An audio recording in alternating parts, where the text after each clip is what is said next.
भूमिहीन सुकुम्बासी र अव्यवस्थित बसोबासका नाममा वर्षौंदेखि राजनीति गर्दै आएकाहरूले भूमिहीन सुकुम्बासी र अव्यवस्थित बसोबासमा बसिरहेकाहरूलाई यता स्थितिमै बसिरहन चाहिरहेका छन्।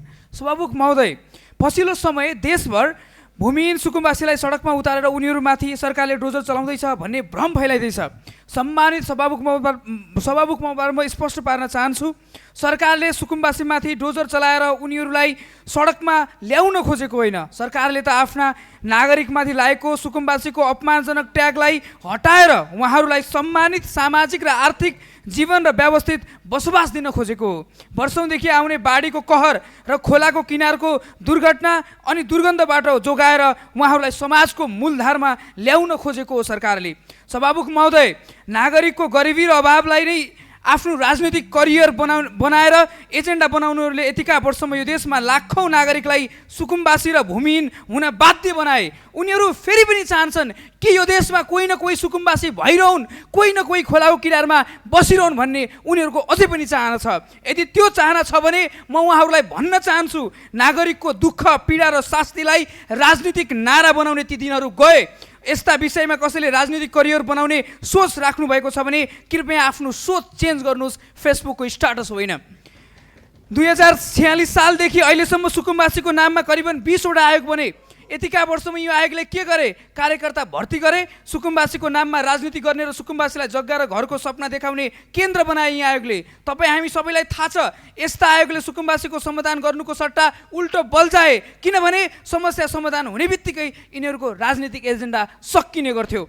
दुर्भाग्य भन्नुपर्छ, यतिका वर्षमा यी आयोगहरूले भूमिहीन सुकुम्बासी अव्यवस्थित बसोबासीलाई किन समाधान गरेनन् भनेर सरकारलाई सोध्नुको सट्टा उल्टो प्रश्न गरिरहेका छन् कि सरकारले गरिबको घर भत्कायो भन्दै। वर्तमान सरकार आफ्नो नागरिकमाथि राजनीति होइन, उनीहरूको जिम्मेवारी लिन्छ। वर्तमान सरकार सुकुम्बासीलाई जग्गा घरको लोभ देखाएर उनीहरूलाई बर्खाको भेलमा डुब भनेर एक्लै छाड्दैन। त्यस कारणले गर्दा सुकुम्बासीलाई सम्मानित र व्यवस्थित बसोबासको ग्यारेन्टी गर्दैछ सरकारले। सम्मानित सभामुख महोदय, तराई मधेसमा रहेका एलानी जग्गाको समस्या पनि सामाजिक सञ्जालमा चर्चाको विषय भयो। कतिपयले म लगायत धेरै मान्यज्यूहरूको नाम पनि चर्चामा गरियो। म उहाँहरूलाई भन्न चाहन्छु, तराई मधेसका धेरै ठुला सहरहरू यस्तै ऐलानी जग्गामा बसेका छन्। बाराको पथलैया, दाङको देउखुरी, दाङको भालुवाङ बजार, बुटोल सहरको कतिपय भाग र कैलालीको मेरै क्षेत्र नम्बर 2 अथवा लम्की क्षेत्र कैलाली कञ्चनपुरमा एलानीमै पर्दछ। त्यस कारणले सरकारले पहिलो चरणमा प्राकृतिक विपदको जोखिम रहेका बस्तीका बासिन्दालाई सुरक्षित स्थानमा स्थानान्तरण गर्दैछ। खोला किनारका नागरिकलाई सुरक्षित राखिसकेपछि सरकारले बलियो संयन्त्र स्थापित गरेर सुकुम्बासी भूमिहीन र अव्यवस्थित बसोबासको समस्यालाई सदाको लागि समाप्त पार्न एउटा बलियो संयन्त्र बनाउनुपर्छ। खोलाका किनारका नागरिकलाई सुरक्षित राखिसकेपछि जुन यो बलियो समिति बन्छ, संयन्त्र बन्छ, त्यसपछि सुकुम्बासी भूमिहीनलाई हामीले बसोबास र सम्मानित जीवन दिलाउने सरकारको अभियानमा म केपी खनाल मात्र होइन, मेरो पार्टी राष्ट्रिय स्वतन्त्र पार्टी देशवासीको नाममा साथ छ। देशवासीलाई र सरकारलाई साथ र सहयोग गर्न तयार छ। कसैको पनि भोक अधिकार वा स्वामित्व नभएको, सरकारको नाममा समेत जग्गाधनी पूर्जा वा रेकर्ड नरहेको एलानी वा प्रति जग्गा र त्यसको उपयोग कसैले गरिरहेको छ भने त्यो लगत सङ्कलन गरिनुपर्छ र आवश्यकता अनुसार यस्तो जग्गाको उपयोग गरिरहेकालाई जग्गाको स्वामित्व दिलाउनुपर्छ। जग्गाको स्वामित्वको कुरा गर्ने बित्तिकै कतिपयले फेरि भन्लान् यसको जग्गा त एलानीमा छ, त्यस कारणले लाल पूर्जा माग्यो भनेर। एलानी जग्गामा ठुल्ठुला सहर बसेका छन्, सरकारी संरचना बनेका छन्, खानेपानी, सडक, विद्युत, टेलिफोन जस्ता सबै सरकारी सेवा सुविधाहरू पुगेका छन् र यस्ता जग्गा बन्ने भवनहरूको नक्सा समेत नगरपालिकाले त्यहाँको स्थानीय तहले लगेको हुन्छ। त्यस कारणले गर्दा म स्पष्ट पार्न चाहन्छु सभामुख महोदय, म फेरि पनि भन्छु, भूमिहीन सुकुम्बासी र अव्यवस्थित बसोबासको समस्यालाई सदाका लागि अन्त्य गर्न सरकारको अभियानमा कसैले पनि डिस्टर्ब नगरौँ र आफ्नो राजनीतिक एजेन्डा नबनाऊ।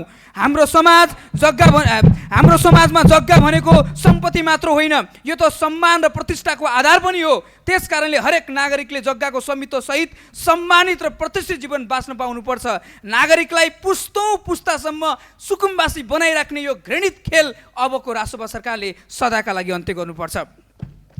सम्मानित सभामुख महोदय, त्यस सँगसँगै पछिल्लो समय यो विनियोजन विधेयकले आर्थिक विकासको 5वटा स्पष्ट आधार पनि अघि सारेको मैले देख्छु। सुशासनको लाभांश, अर्थतन्त्रको पुनर्संरचना, एकीकृतको पूर्वाधार, सामाजिक उन्नयन र नेपालको सम्य शक्तिको उपयोग गरेको मैले यहाँ महसुस गर्छु। म आशा गर्छु कि यी 5 आधारलाई अगाडि सारेको यो सरकारले आगामी दिनमा नागरिकलाई कामको आधारमा कामलाई अगाडि सार्नेछ भन्ने मैले विश्वास लिएको छु र म आशा गर्न चाहन्छु म यस वर्षको सिद्धान्त र प्राथमिकताको सकारात्मक सुधार उन्मुख छन् भन्ने मैले देखेको छु। अबको बजेट मार्फत प्राथमिकताहरू निर्धारण गर्नुपर्छ, समिति र प्रभावकारी कार्यक्रम लागू गरिनुपर्छ, जिम्मेवार निकाय समयसीमाभित्रै नतिजा दिने व्यवस्था गर्नुपर्छ। जनताले अब सुशासनको लाभांश, रोजगारीको अवसर, सुविधा सम्पन्न पूर्वाधार र सहज सेवा प्रत्यक्ष रूपमा अनुभव गर्न पाउनुपर्छ।